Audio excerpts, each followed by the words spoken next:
Hello friends, मैं नीता भास्कर आप सभी लोगों का अपने यूट्यूब चैनल पर स्वागत करती हूँ और आशा करती हूँ कि आप सभी लोग अच्छे होंगे और अच्छी तरीके से अपनी तैयारी में लगे होंगे। और मैंने एक प्रैक्टिस सेट कुछ इंपॉर्टेंट क्वेश्चन डाले थे। प्रैक्टिस सेट क्या है, मतलब क्वेश्चन आंसर व्याख्या सहित है। और मैंने डाला था इसे एक दो दिन पहले। और प्राचीन भारत के जो कुछ क्वेश्चन इंपॉर्टेंट थे और बार बार पूछे जाते हैं, और आज ये मध्यकालीन के क्वेश्चन हैं जो कि अक्सर पूछे जाते हैं। तो थोड़ा सा आप इसे क्वेश्चन को अवश्य कर लें।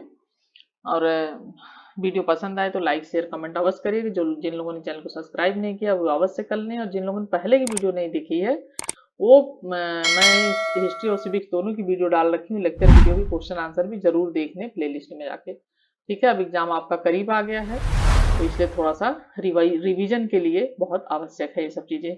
तो चलिए, वीडियो पसंद आए तो लाइक करिएगा, कमेंट करिएगा और वीडियो को शेयर करिएगा। तो फर्स्ट क्वेश्चन हमारा, पाल वंश का संस्थापक कौन था? तो पाल वंश का संस्थापक कौन था? गोपाल।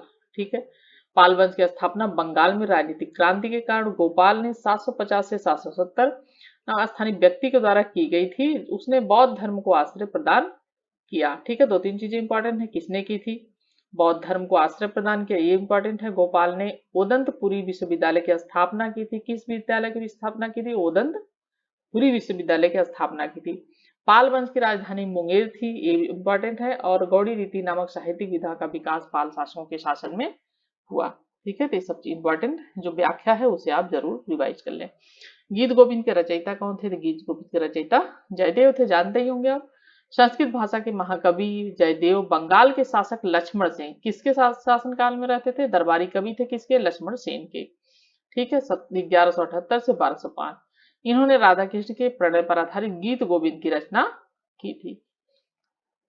ठीक है, जो संगीत प्रधान ग्रंथ है, कैसा ग्रंथ है? संगीत प्रधान है। और इनकी अन्य रचना रति मंजरी। लक्ष्मण सेन के राज दरबार पवनदूतम के लेखक धोई भी रहते थे लक्ष्मण सेन के राज दरबार में। पवनदूतम के जो लेखक थे धोई। नेक्स्ट है तीसरा क्वेश्चन, मोहम्मद गौरी को सर्वप्रथम किसने पराजित किया था? तो हमारा जो है राइट आंसर है भीम द्वितीय। ठीक है, और मूलराज द्वितीय के नाम से शासनकाल में मोहम्मद गौरी ने 1178 में पहली बार जब आक्रमण किया था इसने गुजरात पर, किंतु मूलराज द्वितीय भीम द्वितीय, ठीक है, दोनों नाम थे उनके, कि आबू पर्वत के निकट उसे पराजित किया था। और किस वंश के थे? चालुक्य वंश के। और गौरी की प्रथम भारत में पराजय थी, और यह माना जाता है संभवतः। और 1179-86 के बीच उसने पंजाब पर आक्रमण कर विजय प्राप्त की थी। और 1179 ईस्वी में उसने पेशावर को तथा 1185 ईस्वी में सिवालकोट को जीता था। ठीक है, गुलाम वंश का संस्थापक कौन था? तो गुलाम वंश का संस्थापक कौन था? कुतुबुद्दीन ने गुलाम वंश की स्थापना की थी। कुतुबुद्दीन ऐबक 1206 से 1210 ईस्वी तक गुलाम वंश का संस्थापक रहा था ये, और मोहम्मद गौरी ही ने नियुक्त करके ये गया था इसे। और मोहम्मद गौरी का यह गुलाम था, और इस वंश के ने दिल्ली की सत्ता पर 1206 से 1290 ईस्वी तक राज किया। और इस वंश का संस्थापक गुलाम दास थे, न कि राजा। दास वंश कहा जाता है इसलिए, इसीलिए इस वंश को मामलुक वंश भी कहा जाता है। तो ये इससे चीजें इंपॉर्टेंट है। और 5 क्वेश्चन है, किसको द्वितीय सिकंदर के नाम से जाना जाता है? तो अलाउद्दीन खिलजी को द्वितीय सिकंदर के नाम से जाना जाता है। अलाउद्दीन खिलजी ने स्वयं को सिकंदर शानी द्वितीय सिकंदर घोषित किया था, क्योंकि वह विश्व विजेता बनना चाहता था सिकंदर की तरफ। और उसका शासनकाल दिल्ली में 1296 से 1316 के बीच तक रहा था। वह अपने साम्राज्य का विस्तार दक्षिण में मदुरई तक कर चुका था, और अलाउद्दीन का जो राजत्व सिद्धांत के 3 मुख्य बातों पर आधारित था: निरंकुशवाद, साम्राज्यवाद, धर्म और राजनीति का पृथक्करण।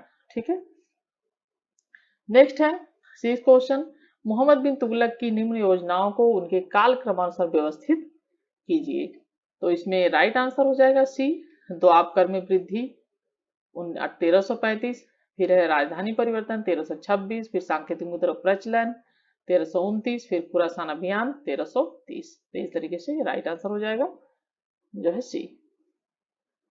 निम्नलिखित को काल क्रमानुसार व्यवस्थित कीजिए। तुगलक, लोदी, सैयद, इलबरी, ये वेरी इंपॉर्टेंट क्वेश्चन है, इसमें हमेशा क्रम पूछता है, तो इसको आपको ध्यान रखना है। ठीक है, ये पूछता रहता है बार बार, क्वेश्चन रिपीट भी होता रहता है। तो तुगलक, लोदी, सैयद, इलबरी, तुर्क खिलजी, इसमें राइट ऑप्शन हो जाएगा डी। क्या हो जाएगा पहले इलबरी, फिर उसके बाद खिलजी, फिर उसके बाद तुगलक, फिर उसके बाद सैयद, फिर उसके बाद लोधी वंश लास्ट में। ठीक है, कब से कब तक किसका शासनकाल रहा? इलबरी तुर्क यानी गुलाम वंश, ठीक है, 1206 से 90 तक। फिर खिलजी वंश 1290 से 1320, फिर तुगलक वंश 1320 से 1414, सैयद वंश 1414 से 1451, और उसके बाद 1451 से 1526 लोधी वंश। ठीक है, नेक्स्ट क्वेश्चन है विजयनगर साम्राज्य की स्थापना किसने की थी? तो विजयनगर साम्राज्य की स्थापना की थी हरिहर और बुक्का ने। ठीक है, राइट ऑप्शन हमारा हो जाएगा इसमें सी। और हम देखते हैं इसका व्याख्या। तो मोहम्मद बिन तुगलक द्वारा दक्षिण में काम्पली में हुए विद्रोह को दबाने के लिए भेजे गए सेनापति हरिहर बुक्का ने वितरण संधि के प्रभाव में आकर 1336 ईस्वी में विजयनगर साम्राज्य की स्थापना की थी। कब की थी? 1336 ईस्वी में। ठीक है, और हरिहर बुक्का पहले वारंगल के काकतीय वंश शासक प्रताप रुद्रदेव के सामंत थे। ठीक है, क्या थे? वारंगल के काकतीय जो शासक थे प्रताप रुद्रदेव, उनके सामंत थे। विजयनगर साम्राज्य की राजभाषा क्या थी? तेलुगु थी। बीजापुर किस लिए प्रसिद्ध है? बीजापुर गोल गुंबद के लिए प्रसिद्ध है। गोल गुंबद या गोल गुंबद बीजापुर के सुल्तान बहमन शासक मोहम्मद आदिल शाह का मकबरा है, जो कर्नाटक राज्य में स्थित है। इसका निर्माण फारसी वास्तुकार याकूत ने 1656 में करवाया था। यहाँ का गुंबद विश्व का दूसरा सबसे बड़ा विशाल अर्धवृत्ताकार गुंबद है। निम्नलिखित युगों पर विचार कीजिए। यात्री हैं, देश हैं, कब कब आए थे, कहाँ से आए थे? तो ये है हमारा क्वेश्चन इसमें। तो उपयुक्त में से कौन से सुमेलित हैं? ठीक है, राइट आंसर क्या है? डी है। यानी जो है इसमें कौन से सुमेलित हैं? नूनिज फारस, अब्दुल रज्जाक पुर्तगाली, निकोलो कोंटी इतावली। तो केवल 3 जो है तीसरा सुमेलित है ये निकोलो कोंटी। ठीक है, इतावली इटली से जो आया था।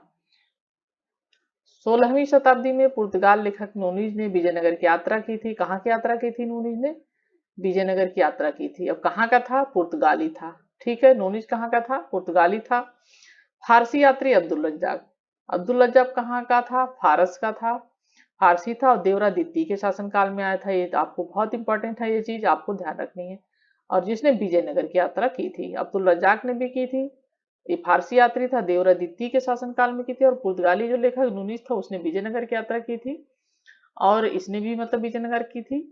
और इतावली यात्री निकोलो जो कोंटी है वो 15वीं सदी के पूर्वार्ध में जो है 1420 ईस्वी में विजयनगर आया था। विजयनगर तीनों आए थे, लेकिन इनके जो है समय अलग है, और कहाँ से आए थे ये चीज उसमें गलत है, केवल 3 सही है।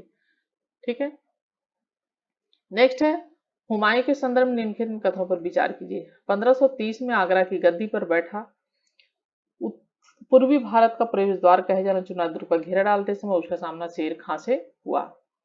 तो इसमें हमारा उपयुक्त कथन में से कौन सा सत्य है? तो हम ऑप्शन देखते हैं।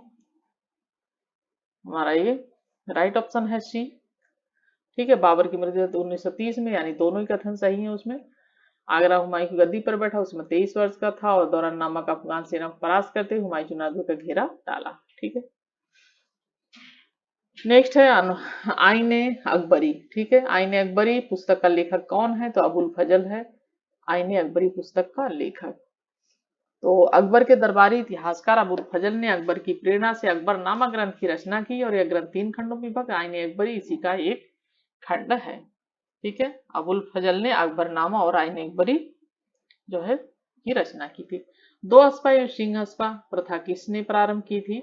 यह की थी जहांगीर ने। ठीक है, 2 अस्पा एवं सिंह अस्पा वेरी इंपॉर्टेंट है और आता रहता है एग्जाम में। जहांगीर ने अपने शासनकाल के दौरान प्रशासनिक कार्य के अंतर्गत किया था। इन दोनों के बिना जात पद बढ़ाए ही मनसबदारों को अधिक सेना रखनी पड़ती थी। 2 अस्पा में मनसबदारों को अपने सवार के दुगने घोड़े रखने पड़ते थे। सिंह अस्पा में मनसबदारों को अपने सवार के 3 गुने घोड़े रखने होते थे। मनसबदारों को नगद वेतन व जागीर दोनों ही रूप में देने की व्यवस्था थी। ठीक है, वेतन और जागीर, वेतन भी दिया जाता था और जागीर भी। नेक्स्ट है दिल्ली के लाल किले का निर्माण किसने करवाया था? तो दिल्ली के लाल किले का निर्माण करवाया था शाहजहां ने। और कब करवाया था? 1648 ईस्वी में शाहजहां ने दिल्ली में अपने नाम पर शाहजहानाबाद नगर की स्थापना की और अपनी राजधानी आगरा से दिल्ली स्थानांतरित की। शाहजहानाबाद के भवनों में लाल किला प्रमुख है। इसका निर्माण कार्य हमीद और अहमद नामक शिल्पकार के संरक्षण में संपन्न हुआ था। वर्ष 2007 में यूनेस्को के विश्व विरासत सूची में शामिल किया गया है लाल किला को दिल्ली की। ठीक है, इसने इसका निर्माण कार्य जो है हमीद और अहमद नामक शिल्पकार के संरक्षण में हुआ है। बाकी लाल किला तो आप जानते ही हैं, तो ये आपको याद रखना है, हमीद और अहमद। ठीक है, नेक्स्ट है मुमताज महल का वास्तविक नाम क्या था? तो अर्जुबंद बानो बेगम मुमताज महल का असली नाम था। ठीक है, तो मुमताज महल का नाम जो अर्जुबंद बेगम था। मुमताज महल का जन्म अप्रैल 1393 में आगरा में हुआ था। यह शाहजहां की तीसरी पत्नी थी। बेगम की मृत्यु 17 जून 1631 को हुई थी और आगरा के ताजमहल में दफनाया गया। मयूर सिंहासन पर आसीन होने वाला अंतिम मुगल सम्राट कौन था? तो ये कौन था? मोहम्मद शाह। उसी समय जो है अहमद शाह अब्दाली ने लूट कर ले गया था। तो मोहम्मद शाह के शासनकाल में 1739 में करनाल के निकट खाने दौरा के नेतृत्व मुगल नादिर शाह, ठीक है, नादिर शाह की सेनाओं, अहमद शाह अब्दाली नहीं, नादिर शाह था ये, और जिसमें मुगल सेना की पराजय हुई। खाने दौरा के युद्ध में मारा गया। इस पराजय के पश्चात कोहिनी और हीरे से जड़ित शाहजहां निर्मित मुगल राज सिंहासन तख्त हाउस या मयूर सिंहासन नादिर शाह अपने साथ ले गया था। ठीक है, और उसमें शासक कौन था? मोहम्मद शाह। शिवाजी ने किस वर्ष छत्रपति की उपाधि धारण की? तो 1674। अपना राजाभिषेक कहाँ किया था? रायगढ़ के किले में। और राजाभिषेक की प्रक्रिया काशी के पंडित गंगा भट्ट द्वारा संपन्न की गई थी। ठीक है, ये दो तीन चीजें इंपॉर्टेंट है इसमें। नेक्स्ट है शिवाजी के गुरु का क्या नाम था? तो शिवाजी के गुरु का नाम था रामदास। ठीक है, और समर्थ रामदास पूरा नाम इनका है, समर्थ रामदास। शिवाजी के गुरु का नाम रामदास था। इनकी रचना दासबोध में साम्यवादी सिद्धांत की व्याख्या की गई है। और आध्यात्मिक क्षेत्र में शिवाजी का आचरण गुरु रामदास का अत्यधिक प्रभाव रहा, जो धरकरी संप्रदाय के थे। किस संप्रदाय के थे? धरकरी। राष्ट्र प्रेम की भावना एवं देवता गौ ब्राह्मण धर्म की रक्षा करने की शिवाजी को उन्हीं से, रामदास से ही प्रेरणा मिली। निम्नलिखित में से कौन सा युग्म सही सुमेलित है? गुरु अमरदास, मेरी और पीरी, गुरु अर्जुन देव आदि ग्रंथ, गुरु रामदास जो है दल खालसा, गुरु गोविंद सिंह मन जी। तो ये हमारा 19 क्वेश्चन है और हमारा राइट ऑप्शन है बी। गुरु अर्जुन देव ने 1604 में सिखों के पवित्र आदि ग्रंथ की संकलन किया। अर्जुन देव ने अमृतसर का हरमंदिर स्वर्ण मंदिर बनवाया। राजकुमार खुसरो की सहायता से के कारण जहांगीर ने इन्हें फांसी की सजा दे दी। गुरु अमरदास को धार्मिक साम्राज्य 22 मंजिलों अथवा भागों में विभाजित किया। और दल खालसा की स्थापना कपूर सिंह ने की थी। मीरी और पीरी, गुरु हरगोविंद। तो थोड़ा सा आप लिख लें जरूर किसने कहा किया था, ये गुरुओं के बारे में भी क्वेश्चन आता है। गुरु नानक का जन्म स्थान कौन सा है? तो राइट आंसर है हमारा तलवंडी।